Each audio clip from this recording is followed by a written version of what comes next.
était stérile, cette femme qui n'enfantait pas, qui était rabaissée, qui était humiliée, amortie par sa rivale Pénina, bien-aimée, qui était vraiment déconsidérée. Elle a beaucoup pleuré devant le Seigneur et elle a versé son cœur au trône de la grâce dans la sincérité et dans la vérité. Elle s'est dit, tout ce que j'ai ne m'a pas procuré la paix et la joie, malgré mon mari même. Malgré c'est à moi qui donnait la grande portion de la viande et de bien pour aller adorer le Seigneur. Malgré on monte ensemble pour aller adorer le Seigneur à Jérusalem. Mais moi, je trouve que cette fois-ci, être avec le Seigneur, mon intimité avec le Seigneur vaut mieux que toute autre chose. Et elle a regardé sa situation, elle dit, si je ne rentre pas à celui qui est au-dessus de tout, à celui qu'on adore dès le soleil levant et se couchant, à celui vraiment qui est au-dessus de toutes les nations, qu'est-ce que je deviens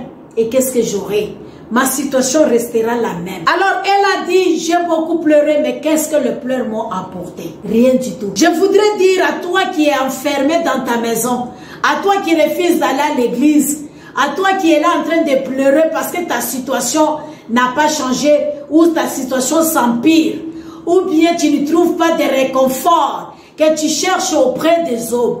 Cette fois-ci, regarde comme Anne a fait. La gloire de Dieu, la gloire est au-dessus des cieux. Donc tu dois te retourner vers vraiment celui qu'on ne peut pas comparer avec un homme. C'est lui qui nous écoute mieux. C'est lui qui nous a créés, qui connaît nos situations très bien, pour aller lui parler. Alors Anne a pris la résolution de monter à Shiloh pour aller rencontrer Dieu, pour aller lui parler de sa situation. Non pas comme d'habitude, non pour dire oui, je suis grandi dans la vie chrétienne, je suis né dans ça.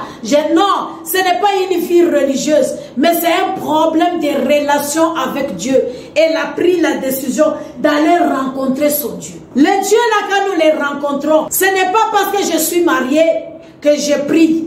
Ce n'est pas parce que je fais le mariage que je dois prier ou je dois consulter Dieu. Ce n'est pas parce que je fais ceci ou cela que Dieu... Non, c'est d'abord pour moi-même, pour mon âme. C'est pourquoi si je peux dire à quelqu'un ce matin, Pénina était en train de la mortifier, en train de l'humilier, en train de se moquer d'elle. Mais elle a pris la résolution de la pardonner et de se pardonner elle-même. Parce que quand on prend la décision de pardonner, on prend la décision d'avancer, on prend la décision de changer sa situation. Non pas pour l'autre, mais d'abord pour toi-même. Parce que souvent c'est ça. Ah, je la pardonne. Tout ce qu'elle m'a fait là, je la pardonne. Oui. En tout cas, il n'est pas reconnaissant. Ce n'est pas un problème de reconnaissance, c'est un problème de toi-même avec ton Dieu. C'est un problème de ton âme. Un problème de ta réussite, un problème de tu connais ce que tu cherches et où tu veux aller. Si tu veux aller loin, il faut apprendre à pardonner. Dans ton ménage, pardonne ton mari. Pardonne ta coépouse. Pardonne celui qui se moque de toi. Pardonne à celui qui t'a tendu de piège. Pardonne à celui qui t'a mal fait. C'est à ce moment-là que tu trouveras la solution. C'est-à-dire tu es consciente que la situation persiste. Tu es consciente que ça va de mal en pire. Tu es consciente qu'il n'y a personne qui peut t'aider à part Dieu. Et c'est ce qu'elle a fait. Elle était indulgente. Elle était vraiment stérile. Elle était dans cette difficulté. Elle avait cette pauvreté du cœur, la douleur, le mal. Son cœur était vide. Elle ne connaissait pas encore comment est-ce que le Dieu qu'elle prie peut les délivrer de la situation qu'elle avait, de la stérilité. Peut-être tu as un autre problème que ce que Anne avait. Peut-être tu as des problèmes. Tu te dis, on m'a rejeté par ma famille. Tu te dis, vraiment, je ne sais pas comment je vais faire pour m'en sortir de cette situation. Peut-être tu te dis, je suis la moindre, comme Gédéon l'avait dit de toute ma famille. Peut-être tu te regardes toi-même, tu te sous-estimes. Il n'y a pas d'espoir et de confiance en toi. Mais Anne a pris la résolution. Vous savez, pour sortir de la servitude, il n'y a que la repentance. Et une repentance sincère, une décision sincère, qu'on voit que là où je suis, c'est pas bon, je dois avancer. Alors elle a pris cette décision-là. Dieu a regardé son abaissement, son humiliation. Elle n'a pas seulement été humiliée devant les gens, mais elle-même, elle a pris aussi l'attitude comme deuxième conséquence. L'attitude d'humilité d'aller vers Dieu. Nous venons de lire dans Job que Dieu rabaisse ceux qui se croient, ceux qui se considèrent, mais il relève l'indigent. N'est-ce pas? C'est ce que Job est en train de nous dire. Il relève celui qui se rabaisse. Il relève les pauvres. Il relève celui qui souffre, qui est affligé. Parce qu'il est miséricordieux, parce que Dieu, il est amour. Alors, dans ce contexte, bien-aimé, Dieu ne parle pas seulement de la vie d'un individu, mais des fidèles réunis en corps du Christ pour qu'ils s'humilient devant le Seigneur, qu'ils sont stériles devant le Seigneur. C'est d'eux que la parole est en train de parler. Lorsque nous lisons Jean chapitre 15, la Bible nous dit que nous ne devons pas rester stériles. Nous devons produire des fruits et des fruits dignes, les fruits qui demeurent, les fruits bien-aimés de la repentance. Nous devons avoir cela parce que ce n'est pas nous qui l'avons choisi, mais c'est lui qui nous a choisi. Alors nous devons demeurer en lui pour que nous puissions porter ces fruits-là, que nous ne puissions pas rester des fidèles stériles, des enfants de Dieu qui ne produisent pas, des enfants de Dieu qui ne sont pas les sels du monde, qui ne sont pas cette lumière du monde, mais il veut que nous ne puissions pas rester les stériles. Et c'est dans ce contexte-là, quand nous regardons bien, c'est pourquoi ce passage de psaume ressemble au passage de 1 Samuel 2. C'était le cantique de Anne, elle qui était rabaissée dans la souffrance, dans l'humiliation, dans sa stérilité. Et maintenant, quand Dieu l'a aidée à devenir féconde, elle trouve qu'elle doit glorifier le Seigneur. Elle doit louer le Seigneur, elle doit célébrer le Seigneur. Pourquoi? Parce que l'Éternel l'attire de la poussière. Vous voyez l'humilité. Elle reconnaît qu'elle est tirée de la poussière, du fumier qu'elle vient en tant qu'indulgente, une pauvre femme. Et Dieu veut le faire asseoir aussi avec les grands. De la poussière, elle est tirée, cette pauvre femme, de sa stérilité. Et lorsque j'ai consulté les dictionnaires, j'ai vu que chez les Juifs, le nom Hallel, c'est un nom qu'on met avant pour chanter. Au fait en particulier à celle des fêtes de Pâques et des tabernacles. Et Israël était habitué à être rabaissé et être relevé. Hallel est rattaché au verbe hébreu louer, duquel vient le mot alléluia, qu'il en soit ainsi. Alors chanter en famille pour l'agneau, pour la période bien aimée de partager l'agneau pascal, c'était normal. C'est ce cantique là. Je pense que Jésus a chanté aussi avec ses disciples avant de mourir quand ils étaient dans la chambre haute. Je voudrais qu'on lise Matthieu 26, le verset 30. Après avoir chanté les cantiques, ils se rendirent à la montagne des Oliviers. C'est à Gethsémani. Donc ce cantique-là, c'est un cantique qu'on chante. Qu'ils chantaient, bien aimé, parce qu'ils étaient tout le temps rabaissés et relevés. Ils chantaient pour ennibanger cet agneau pascal. Et vous pouvez voir, lorsque vous lisez le psaume 115 ou jusqu'à psaume 118, vous allez trouver qu'ils chantent cela pour célébrer cette grandeur de Dieu. Ils disent alléluia à Dieu. C'est à cela que ce psaume est en train de nous donner un grand intérêt. Au peuple de Dieu qui sont fidèles à cette nouvelle alliance, qui doivent célébrer de là où Christ les a rachetés, de la stérilité là où ils étaient, bien-aimés, spirituels, de la souffrance là où ils étaient, des rabaissements, bien-aimés, par la vie du péché, du mal là où ils étaient, bien-aimés, éloignés de Dieu. Christ les a rachetés par un grand prix. Alors, maintenant, par exemple, toute une année, nous avions passé sous la protection de Dieu. Nous avons subi des maladies. Nous avions été affligés. Nous avions été humiliés. Nous avions subi, bien aimé, des injustices dans nos sociétés, dans nos familles, par nos maris, par nos femmes, des rabaissements, bien aimés, être abattus, bien aimés, par des situations, par éternel nos frères, par nos amis, par nos connaissances. Oh bien-aimé, et maintenant le Seigneur qui vient pour nous restaurer, nous ne devons pas nous taire, nous devons chanter Alléluia. C'est pourquoi l'apôtre Paul, je le comprends quand il disait, vivre c'est Christ. Et il ne peut pas abandonner, bien-aimé, d'annoncer l'évangile. Quand il ne le fait pas, il se sent malade. Parce que c'est pour cela que Christ l'a sauvé dans là où il était bandit, pour devenir ministre de l'évangile. Alors, en tout cas, c'est sa vie. Il ne doit pas se taire. Et il ne doit pas cacher cela. Il doit défendre l'œuvre de la croix. Parce que c'est cette œuvre qui lui a sauvé. Alors il célèbre cette grandeur de Dieu, cette puissance de Dieu, sa condescendance, bien-aimé, et la bonté de Dieu même. Et c'est ce verset qui est emprunté de la mère de Samuel. Alors Dieu dit, c'est lui qui fait vivre et c'est lui qui peut faire mourir. C'est lui qui enrichit et c'est lui qui peut appauvrir. Alors ceux qui lui sont fidèles, ceux qui sont nés de Dieu, ils comprennent ces choses. Les fidèles enfants de Dieu reconnaissent la main de Dieu. Et malgré cela, la grandeur de Dieu, oh bien-aimé, s'abaisse pour les relever, pour les suivre là où ils sont. Dieu jette son regard sur ceux-là qui sont humbles, ceux-là qui sont affligés, ceux-là qui souffrent, qui crient, bien-aimé, devant son trône, à cause de lui, à cause de la vie qu'ils ont donnée à Christ. Et maintenant, il vient pour prendre soin de ses enfants. Alors, vous allez être d'accord avec moi, bien-aimé, que la conversion d'un pécheur, vraiment, c'est quelque chose d'étonnant. C'est un miracle. La transformation de la vie des gens, des hommes et des femmes, c'est un miracle. Lorsque vous vous rappelez de la femme samaritaine, quand elle a rencontré Christ, bien-aimé, retourner, aller parler de la manière dont elle a témoigné, c'est un miracle, bien-aimé.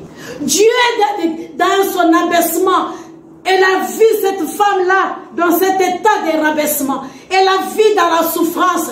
Elle a vu être liée. Elle a vu d'éprouver de tout. Elle a vu rejeter des gens. Mais Dieu a regardé. C'est ce qu'on nous dit. Il regarde. Il est fait, il donne une maison. Celles qui sont stériles, ils deviennent des mères joyeuses. Dieu rabaisse le regard du haut du ciel qu'il est. Voilà comment est-ce que l'amour de Dieu se manifeste. Lui qui est Dieu, il descend vers un pécheur. Il rabaisse ce regard. Il est compatissant. Il a l'amour. Il voudrait maintenant les tenir la main, les relever de là, les sauver de là, les faire quitter dans la boue, les faire laver, bien-aimé. Rappelez-vous de l'enfant prodigue, bien-aimé. Il a tout gaspillé. Mais quand il est rentré vers son père, il l'a embrassé. Il a mis un nouveau vêtement. Il a mis l'anneau à son doigt, bien-aimé. Et on a célébré la fête. C'est ce que Dieu veut. Il te dit, de la poussière, il va te relever. Oh bien-aimé, c'est Dieu qui enlève la mort. N'aie plus peur de ce qui te menace, des rêves que tu as, de la crainte que tu trembles. Bien-aimé, de la situation, du travail qui vient de terminer. Bien-aimé, n'aie plus peur de la situation que tu es en train de traverser. Tu te dis, qui va me venir au secours? Qui va m'aider? Mais l'Éternel est capable, bien-aimé. Ce qu'il te faut, c'est la foi. Ce qu'il te faut, c'est l'espérance. Comme Anne, elle a espéré. Elle a mis toute sa confiance en Dieu. Elle a eu une ferme conviction que Dieu peut le venir en elle. Rebecca, Sarah, dans l'âge avancé, bien-aimé, elle a eu confiance en Dieu. Moïse, à cause de la foi, il a refusé d'être appelé fils de la fille de Pharaon. Il a refusé toute cette gloire, tout cet honneur. Il a accepté que Dieu puisse les relever, que Dieu puisse les chercher là où il était bien-aimé, là où il n'avait plus confiance et espérance. Mais Dieu est venu lui donner. Ces femmes ont expérimenté cette parole d'amour de Dieu. Et c'est là où Rahab, aussi bien-aimée, elle a été visitée dans la prostitution, là où elle était. Dieu l'a relevée. Elle a eu part dans la généalogie de Jésus. C'est Dieu qui relève, bien-aimé. Dieu peut te faire vivre encore. Dieu peut te faire rêver encore. Les gens qui sont morts dans les péchés, Dieu est capable de donner la vie. Dieu est capable de les restaurer. Ce travail, bien-aimé, est fait que par la puissance et la grâce de Dieu qui donne à son peuple. C'est pour cela la Bible nous dit, la délivrance ne nous viendra pas ni de l'Occident, ni de l'Orient, mais la délivrance nous vient de l'Éternel des armées. Si la délivrance vient de l'Éternel des armées, si la gloire vient de l'Éternel des armées, pourquoi, bien-aimé, resteras-tu encore en train de pleurnicher? Pourquoi resteras-tu encore en arrière? Pourquoi refuseras-tu d'accepter Christ? Pourquoi refuseras-tu de t'approcher de Dieu afin que tu puisses vivre cette grâce de Dieu et que tu puisses célébrer ce beau Dieu, ce grand Dieu, bien-aimé, qui t'annonce sa bonté ce matin? Alors si c'est lui qui donne la vie, bien-aimé, regarde ce passage. Il dit que de génération en génération, il est notre refuge, bien-aimé. Il est notre appui. Il est notre secours. Il creuse la terre. Où est-ce qu'on peut aller te cacher et Dieu ne peut pas voir? Où est-ce qu'on peut aller faire des rayons et Dieu est capable de te retirer de là? Parce que c'est lui qui creuse même la terre. Et il dit très bien même dans sa parole que c'est lui qui a donné la terre au Fils de l'homme. Et les cieux des cieux lui appartiennent. C'est lui quand tu es déjà mort. Bien-aimé, on dit que tu dois mourir. Oh, bien-aimé, même si on te met dans les cercueils, même si on t'amène, si Dieu n'a pas encore décidé d'aller t'enterrer dans cette terre, la Bible dit qu'il va te soutirer de là, il va te tirer de là, dans les trous où on t'a jeté. L'Éternel est capable d'aller te tirer dans ces trous-là et te donner la vie, et la vie en abondance. Il est venu pour donner la vie, bien-aimé Jésus-Christ. Alors nous avons un grand frère qui est le lion de la tribu de Juda, qui crie pour ton problème, qui s'élève pour ta situation. Et c'est lui qui va te relever de la poussière. Et c'est lui qui va t'établir, bien-aimé. Et c'est lui qui va te présenter, bien-aimé. C'est lui qui doit changer ta situation. Là où on dit c'est fini, là où on te regarde plus de fois, bien-aimé, tu es dans le programme de Dieu, tu es dans cet agenda de Dieu. Bien-aimé, il va te retirer, il va t'aider parce qu'il va t'établir, il va te bénir, il va te sauver, il va défendre ta cause. Parce que tu es, n'est-ce pas, sa priorité. La Bible dit nous sommes la prunelle de l'œil de Dieu. Qui peut toucher l'œil de Dieu et rester intact? Tu n'auras même pas la force de t'y approcher. Tu n'auras pas la force de t'y approcher. Parce qu'il est le Seigneur. Il est le roi. Eh bien, bien-aimé, quand j'ai regardé dans la vie, qui est cette personne qui est assise dans la poussière? Qui est cette personne qui est misérable, qui est affligée, qui est pauvre? Bien-aimé, j'ai observé dans la société qu'il y a des gens, n'est-ce pas, qui viennent des fois, qui circulent dans des avenues, qui sont sur des supermarchés en train de demander de l'aide. Et vous allez voir, des fois ils sont assis vraiment dans la poussière. C'est sur les cas d'ici chez nous. Il y a des femmes tellement qu'elles sont fatiguées de demander. Des fois ils s'assoient au niveau des feux rouges pour demander. Et c'est de ces gens-là qui sont assis dans la poussière de la sorte que l'Éternel est en train de dire.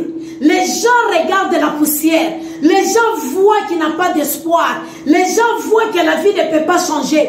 Mais la parole de Dieu aujourd'hui dit, c'est lui qui retire, bien-aimé, de la poussière, l'indulgent. Et il le fait asseoir avec les grands. C'est lui, bien-aimé, qui a fait que les eaux se cachent dans une pierre, dans un rocher. C'est Dieu. Et que l'espace de l'abîme soit enchaîné. C'est Dieu, bien-aimé. C'est lui qui a des dépôts, bien-aimés, qui sont remplis et inépuisables. Donc, ne t'inquiète pas. Moi, je dis toujours, le panier circule encore. Il est capable, bien-aimé, de te détourner de ce mal, de te préserver de cet orgueil des hommes, de te garantir que ton âme ne restera pas dans la fosse, que tu ne resteras pas seulement au bas de l'échelle. Parce que Dieu parle tantôt d'une manière, tantôt d'une autre. Et on y prend point garde. L'Esprit de Dieu qui t'a créé, le souffle du Tout-Puissant qui t'anime, bien-aimé, ça peut défendre ta cause. Tiens-toi près de lui. Tiens-toi près de lui. Et il viendra à ton secours. Nous avons besoin de la puissance de Dieu et de la grâce de Dieu pour que nous soyons restaurés. Lorsque tu lis 1 Samuel 2, le verset 8, c'est de ces gens-là que l'Éternel est en train de parler. Les gens qui sont assis sans espoir, les gens qui ne comptent sur rien, les gens qui disent vraiment tout est noir, les gens qui ne pensent pas au lendemain. Mais tant que tu vis encore, bien-aimé, il y a de l'espoir. Dieu est capable de te relever dans cette situation. Toi qui vis dans une situation très extrême, et quand je parle de situation extrême, je ne dis pas seulement les manquements d'argent. Je ne dis pas seulement le manque de mariage, je ne dis pas seulement le manque de matériel, mais je le dis dans tous les domaines, dans tout l'aspect de la vie.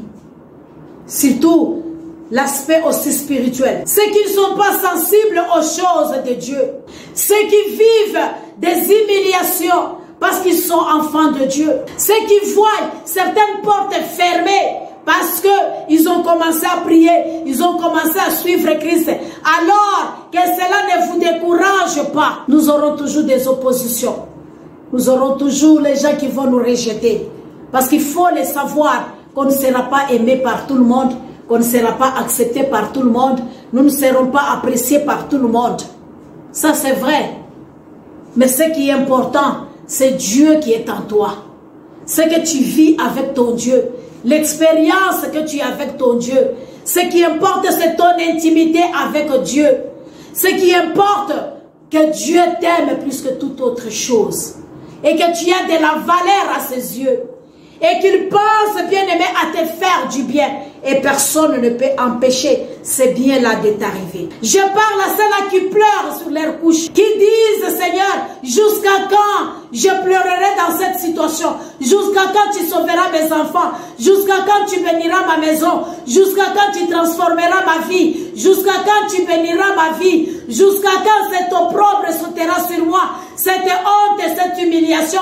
Jusqu'à quand, Père de gloire, tu béniras mes enfants? Jusqu'à quand tu béniras mon mari? Jusqu'à quand notre situation financière changera? Jusqu'à quand, Seigneur, nous verrons aussi, Père de gloire, cette situation changer, que nous aurons un sujet de louange et d'adoration devant ton trône. Alors il s'élève pour frapper à la porte de Dieu, à la porte de la grâce et à la porte de la miséricorde. Que Dieu puisse leur accorder cette faveur, afin que Dieu les tire. Jusqu'à quand toute une famille, on restera toujours dans cette humiliation? Jusqu'à quand on souffrira toujours? Au mois de janvier, au mois de décembre, quelqu'un toujours mourira. Jusqu'à quand, Seigneur? Oh, nous resterons toujours une famille démunie, Seigneur, à manquer jusqu'à manger, Seigneur. Jusqu'à quand? Et c'est de toi que je suis en train de m'adresser. Jusqu'à quand les gens te disent, tu pries, c'est bien, mais qu'as-tu eu? Qu'est-ce que tu as changé? Qu'est-ce que tu as apporté de nouveau? Chaque jour tu pries, chaque jour tu gênes. Qu'est-ce que tu as? Voilà la honte sur vous, voilà l'opprobre sur vous, voilà vous traversez des moments difficiles, voilà la honte, voilà vous n'avez pas de réussite, vous n'avez pas de succès, il n'y a pas de changement. Jusqu'à quand, Seigneur? Jusqu'à quand? C'est à toi que j'annonce que l'Éternel dit, il va te retirer de la poussière là où tu es, il va te relever, il va te laver, il va t'exposer, bien aimé, parce que c'est lui qui tire, l'Éternel notre Dieu, l'indulgent, le pauvre, le misérable de la poussière, et il les fait asseoir avec le grand. Alors tu n'as pas à regarder ni à gauche ni à droite. Continue à frapper à cette porte-là et la grâce viendra. Parce que l'Éternel va t'assister. Il restera là. Lorsque nous regardons l'histoire de la femme qui dérangeait Jésus, qui dérangeait le magistrat païen, il disait lui-même, il ne craignait pas Dieu. Mais parce que la femme cherchait justice, elle ne lui a pas laissé tranquille. Chaque jour, il venait toquer à sa porte. Chaque jour, il venait rappeler sa situation jusqu'à ce que les juges lui a donné justice. Oh bien-aimé, je voudrais te parler. Nous avons un juge plus que les juges hommes. Plus que ces juges païens qui a fait justice à cette femme. Nous avons un juge qui ne rate jamais les procès. C'est Jésus-Christ qui va trancher ton dossier, qui va trancher ton problème, qui va te donner solution, qui va t'aider dans cette situation, qui va te tirer de là où tu es. Là où tu es mélangé, là où les magistrats ne savent même pas quelle loi ils vont parler, quel article ils vont utiliser pour te défendre. L'Éternel est capable, bien-aimé. Dans le tribunal, là où on t'amène, le tribunal invisible, là où on cite ton nom, l'Éternel est capable, bien-aimé, de faire palabre pour toi, de parler au monde invisible, de te libérer de cette situation. Parce qu'il fait te tirer de là. Rappelez-vous, je vous ai dit que cet pauvre, ce n'est pas seulement le pauvre qui manque des choses matérielles. C'est un pauvre aussi qui avait un problème spirituel. Et je vous ai parlé de l'exemple de Anne, qui était stérile dans le contexte du livre ou de l'histoire. Dieu l'a aidé, Dieu l'a assisté, Dieu l'a sauvé. Et nous voyons maintenant qu'ils ne sont pas restés indifférents par rapport à ce que Dieu a fait dans leur vie. Bien-aimé, ne reste pas indifférent si tu veux ta situation changer. La reconnaissance appelle le miracle. La reconnaissance ouvre des portes qui sont fermées. La reconnaissance amène Dieu à faire plus que ce que tu devais avoir reçu, le plus que ce que tu crois toi-même. Bien-aimé, c'est avec cette reconnaissance, la Bible nous dit que Dieu nous a sauvés dans les péchés pour nous amener, bien-aimés, à s'asseoir sur le trône, être héritier avec Christ sur le trône de la gloire. C'est à cause de Christ que Dieu va faire de nous les gens qui vont s'asseoir avec lui dans la richesse de sa gloire, afin que nous soyons fortifiés par sa puissance et son esprit bien-aimé dans notre homme intérieur. La Bible nous dit que nous sommes des co-héritiers. C'est dans Romains. Avec Christ dans le royaume de son Père. Alors si tout ce qui appartient à Christ, qui appartient à Dieu, Dieu a donné ça à Christ. Et maintenant toi avec Christ, vous devenez des co-héritiers. C'est-à-dire ce que Dieu a donné à Christ, en d'autres termes, c'est à toi qu'il a donné. Donc tu n'as plus à t'inquiéter. Tu ne seras plus ce pauvre-là. Parce qu'il t'a racheté du péché. Il t'a sauvé de la belle manière. Et maintenant tu es co-héritier avec Christ. Sur le trône de la gloire, il va te faire asseoir. Apocalypse 3, verset 21. Voilà ce que Dieu veut faire. Il veut te tirer de cette poussière-là. Le fait que tu es maintenant enfant de Dieu, tu as maintenant cette relation avec Dieu. En Christ Jésus par la foi, tu es sauvé, bien-aimé, et tu as cette grâce. Et toute la richesse, Dieu les donne en Christ Jésus, pour que tu puisses vivre cette gloire, que tu ne sois plus cet indulgent, que tu ne restes plus dans les pleurs, que tu ne restes plus dans les lamentations, que tu ne restes plus à voir ta situation. Oh, Dieu te dit aujourd'hui, tu ne vas plus pleurer, bien-aimé. Dis avec moi, tu ne vas plus pleurer. Tu ne vas plus pleurer parce que ta situation, il va y mettre fin. Si tu l'acceptes comme Seigneur et Sauveur, et s'il est dans ta vie, bien-aimé, tu prends la résolution de marcher maintenant avec lui. Oh, tout ce que son Père a préparé pour lui, il te les transfère, il te les donne. Bien-aimé, tu as tout avec toi. Tu as tout avec toi. Vous voyez, quand nous regardons l'Internet, les gens qui ont des ordinateurs, tout ça, vous allez voir qu'on a déjà mis beaucoup de choses, n'est-ce pas, dans l'Internet là. Il y a beaucoup de choses. Tout ce que tu veux, tu peux les trouver si tu cherches. Mais ce qu'il te faut, il faut connaître comment entrer dans cet ordinateur-là. Comment avoir accès à cela. Et comment télécharger les choses-là. Si tu suis les normes, tu vas bien télécharger et ces choses-là deviendront pour toi. Croire, c'est une chose. Mais il faut avoir la conviction dans ce que tu crois là. Ça, c'est la deuxième chose. Et ce que tu crois là, il faut comprendre ce que tu cherches maintenant devant Dieu. Que tout t'est déjà donné. Mais c'est toi qui dois connaître comment télécharger cela. Ou tu dois comment poser des bonnes questions. Il y a des gens qui vont devant Dieu se dire, ah, pourquoi moi la chose m'est arrivée? Ça, ce n'est pas une bonne question. Aide-moi à m'en sortir de ça. Comment je peux faire pour m'en sortir de ça? C'est ça la bonne question. Et quand tu demandes à Dieu ça, c'est une façon de lui dire comment je vais télécharger. La parole de Dieu nous est déjà donnée. Il y a des principes. Il y a des promesses. Mais il faut comprendre chaque promesse. Comment est-ce que je dois faire pour que cette promesse s'accomplisse? Et si tu l'appliques très bien, tu as des résultats. C'est ça Christ dit. C'est lui qui vaincra. Il sera assis avec moi sur le trône. Il faut réussir. Il faut vaincre. Pleurer. abandonné. Dieu n'écoute pas le langage de pleurer là. Il n'est pas dans ça. Dieu, il se nourrit de la foi. Il se nourrit de la parole. Parce que la Bible dit, il est derrière sa parole pour l'accomplir. Le murmure, ça te bloque. Les doutes, ça te bloque. C'est à toi de quitter ces états de choses. Et maintenant de mettre la foi en Dieu, qu'il est capable de te relever. Et il a décidé même de t'aider. Parce que quand il envoie la parole, que la parole te guérisse. Nous avions lu dans Ésaïe chapitre 9, le verset 7. Que Dieu a envoyé la parole à Jacob. Mais cette parole s'est répandue sur Israël. Dieu envoie la parole aux hommes de Dieu.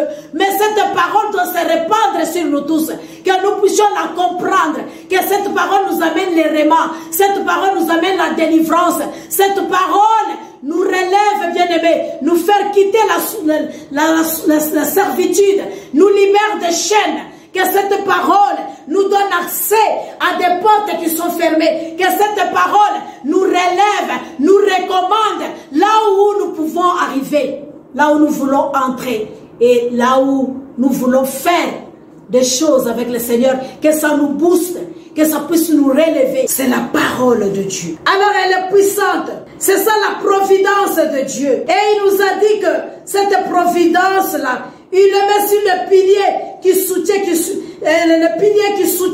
qui soutient la terre. C'est cette fondation. C'est toi et moi. Bien-aimé, Dieu dépose cette grâce, cette gloire que nous avions lu dans Psaume sur nous.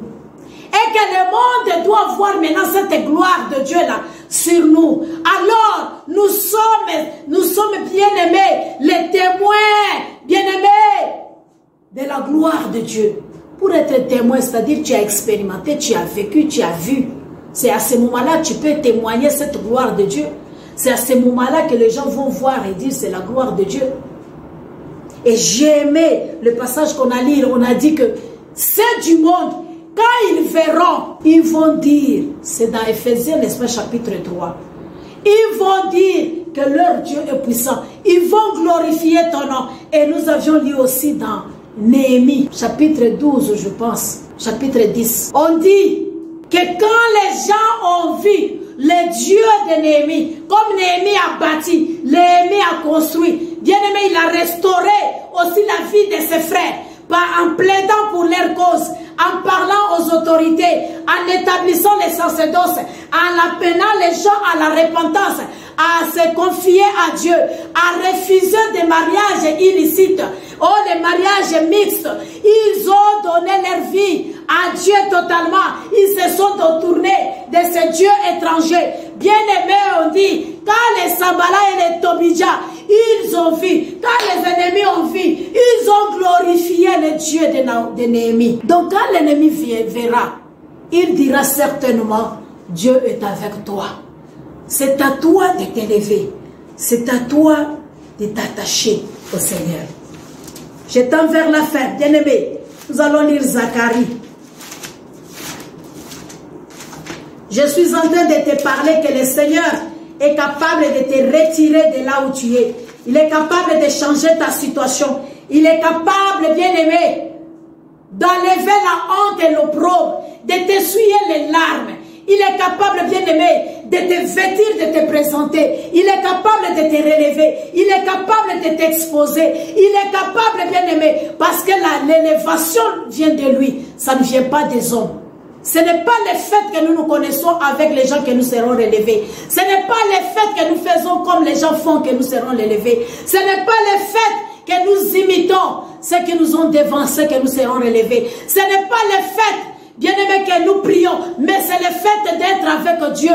Et ce que tu fais là, que Dieu soit dedans. Et c'est le fait de mettre confiance en Dieu. Mettre confiance en Dieu, bien-aimé. C'est le fait d'avoir une intimité avec Dieu. Car le succès ne nous vient pas de l'Occident, ni de l'Orient. Mais le succès nous viendra de Dieu lui-même qui relève les gens. Parce que c'est lui qui les donne à qui il veut, bien-aimé. Le succès, c'est avoir la joie de servir les autres. Le succès dans la vie, c'est de valoriser les gens. C'est de donner sans retour. c'est d'aider les gens à gagner leur but, à atteindre leur but. C'est de voir les autres grandir et réussir. C'est aussi investir dans la vie des autres. Et c'est ce qui était l'attitude de Jésus-Christ. Avoir confiance en Dieu. Et si nous voulons réussir, bien-aimés, Proverbe 22, verset 6, alors, pour réussir, c'est assumer ses actes comme premier point. Si nous voulons des qualités comme des responsables, nous voulons réussir, bien-aimés, parce que Dieu nous dit qu'il va nous relever, alors nous devons assumer nos actes. Nous devons respecter nos engagements. Nous devons répondre comme troisième chose aux obligations. Nous devons savoir que nous sommes redevables. Nous devons rendre compte un jour de nos vies et de tout ce que nous sommes en train de faire. Et surtout répondre aussi aux besoins des autres. Car Dieu lui-même nous montre qu'il est compatissant, qu'il est amour et il vient toujours au secours des gens. Et être capable, bien-aimé, de prendre des décisions comme sixième point, si nous voulons vraiment des qualités pour réussir dans notre vie. Alors la responsabilité, c'est la capacité à prendre l'engagement et à les honorer. Zacharie 4, le verset 4, Zacharie 10, le verset 4 à 6. Ce sont des promesses de restauration que Dieu est en train de faire, bien-aimés. Le règne de Dieu. Parce qu'en tant que son peuple, vous avez vaincu. Vous êtes sauvés. Et maintenant, il va vous établir. Alors, bien-aimé, toi qui as été rejeté, pense maintenant, renouvelle ton intelligence. Il vient maintenant pour te restaurer. Il vient maintenant pour te retirer de là où tu es et t'installer. Bien-aimé, te donner la force, t'assister, te bénir, bien-aimé. Il dit que tes enfants, quand ils verront ce que l'Éternel a fait dans ta vie, ils béniront le nom de l'Éternel. Ça, ce sont des promesses que Dieu est en train de dire.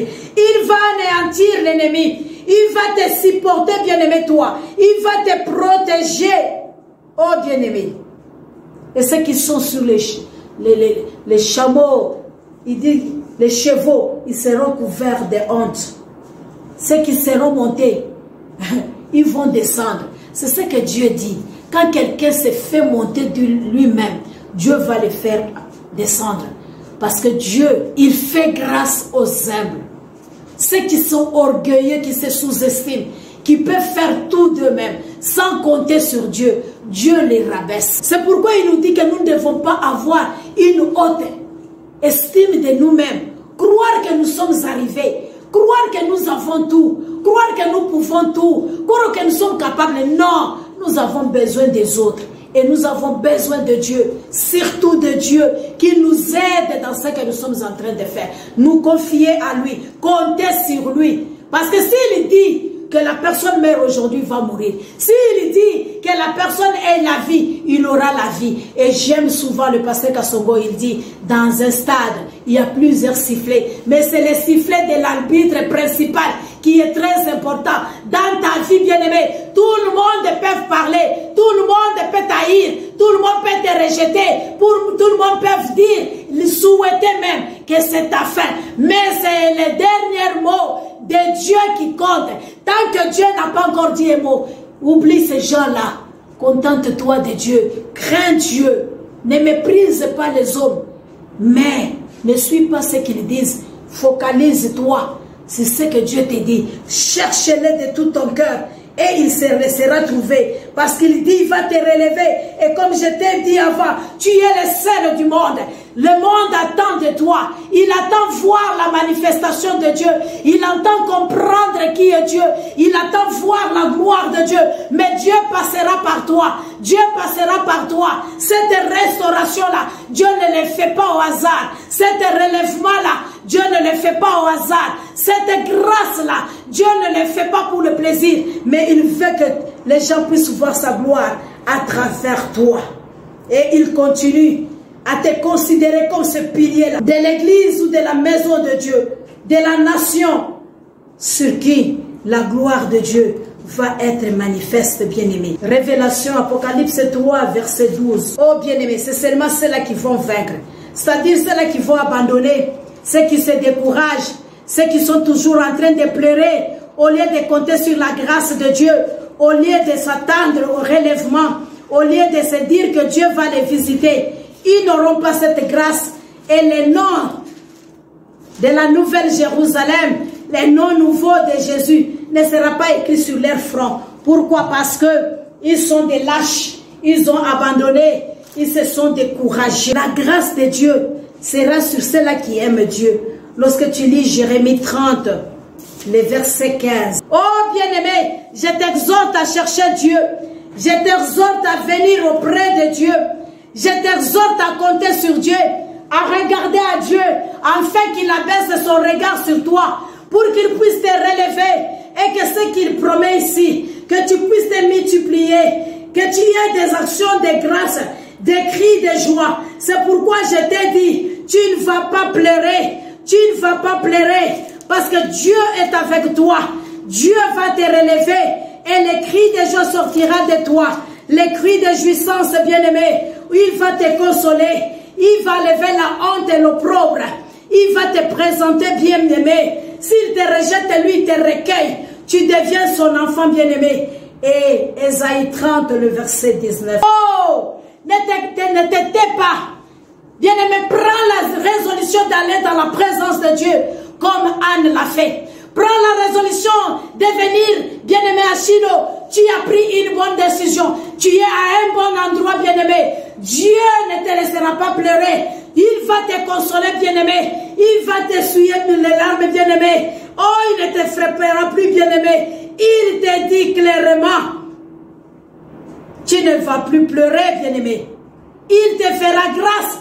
Parce que tu as pris la résolution de prier. Tu as pris la résolution de le chercher. Tu as pris la résolution de compter sur lui. Oh, bien-aimé, crois maintenant. Je parle, je déclare que ce problème que tu as, prends fin maintenant. Je parle, je déclare que ce que tu es venu demander dans la présence de Dieu, que tu le reçois maintenant. Je confesse, je déclare, la parole de Dieu elle est véritable.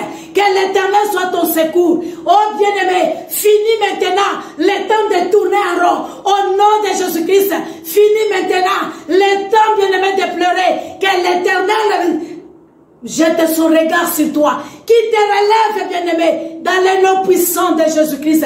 Qui te relève, bien-aimé, au nom de Jésus-Christ. Tu ne vas plus pleurer. Tu ne vas plus pleurer, bien-aimé. Parce que Dieu va t'élever. Alors il t'élèvera. Les chansons, les cantiques de louange, comme nous avions dit dans notre psaume au début, va maintenant sortir de toi.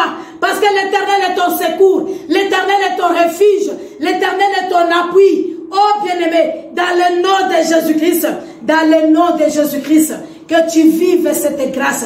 Que toi qui es rejeté, maintenant, je parle, que tu es victorieuse, que tu es victorieuse, ne pleure plus. Que toi qui échoues, que tu es victorieuse, tu ne vas plus échouer. Que ce qui est difficile, cette année soit facile. Que les portes qui sont fermées, cette année soient ouvertes devant toi. Au nom puissant de Jésus-Christ, que Dieu te recommande dans le cœur des gens. Que toi qui souffres encore, cette année, la douleur que tu as doit prendre fin. Cette année, tu ne chercheras pas de quoi manger. Cette année, tu ne resteras pas stérile. Cette année, tu ne manqueras pas de quoi donner dans la maison de Dieu. Cette année, bien-aimé, tu produiras des fruits. Cette année, ton travail ne va plus être gâché. Cette année, bien-aimé, parce que tu es ce sarment qui est attaché au cep. Bien-aimé, tu vas produire les fruits dignes de la repentance. Cette année, tu ne pleureras pas pour les mêmes péchés. Cette année, ce péché prendra fin. Tu seras victorieuse. Cette année, que l'Éternel essuie tes larmes. Cette année, ne pleure pas. Ne pleure pas. Cette année, bien-aimé, ce qui est difficile soit facile. Cette année, que tu trouves grâce auprès de Dieu et auprès des hommes. Oh, cette année, une année de victoire, une année de réussite, une année de distinction en femme, une année de distinction. Que Dieu fasse de vous, oh, distinguer, qu'il vous distingue des autres, qu'il vous distingue cette année. Que l'année de grâce et de distinction, cette année vous accompagne. Bien-aimés, vous allez vivre cette distinction parce que c'est Dieu qui vous tire, bien-aimés, de la poussière, bien-aimé du manquement, bien-aimé de la douleur, bien-aimé de l'échec, bien-aimé de la stérilité, bien-aimé des manquements, de la pauvreté. Que Dieu vous distingue, que Dieu vous bénisse. Dans le nom puissant de Jésus-Christ, soyez bénis, soyez bénis.